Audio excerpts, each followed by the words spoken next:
আজ থেকেই কার্যকর হতে যাচ্ছে গাজায় যুদ্ধবিরতি চুক্তি। প্রথম ধাপে মুক্তি পেতে যাওয়া জিম্মিদের গ্রহণ করতে প্রস্তুত ইসরায়েল।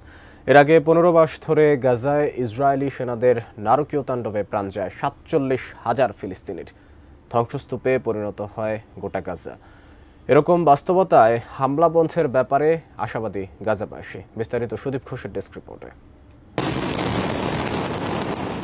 15 মাস ধরে নিরীহ ফিলিস্তিনিদের উপর নারকীয় তাণ্ডব চালিয়ে ইসরায়েলি সেনারা যখন ক্লান্ত, পুরো বিশ্ব যখন যুদ্ধবন্ধের দাবিতে সোচ্চার, সেই বাস্তবতায় কাতারের মধ্যস্থতায় যুদ্ধবিরতিতে রাজি হয় নেতানিয়াহু প্রশাসন। এই যুদ্ধবিরতিতে পরিস্থিতি উন্নতির ব্যাপারে আশাবাদী গাজাবাসী।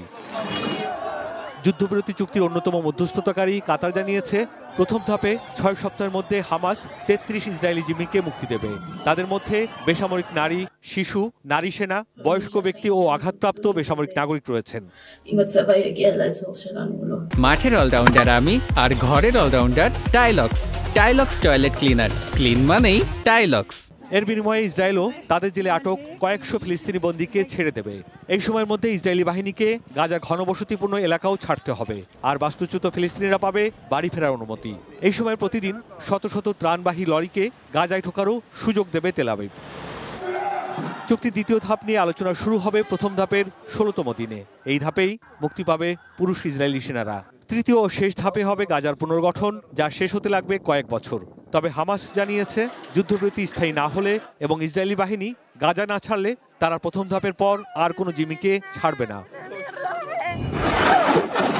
2023 সালে 7 অক্টোবর হামাসের এক হামলায় 1200 নিহত ও 251 জনকে জিম্মি করার পর গাজায় সামরিক অভিযান শুরু করে ইসরায়েল।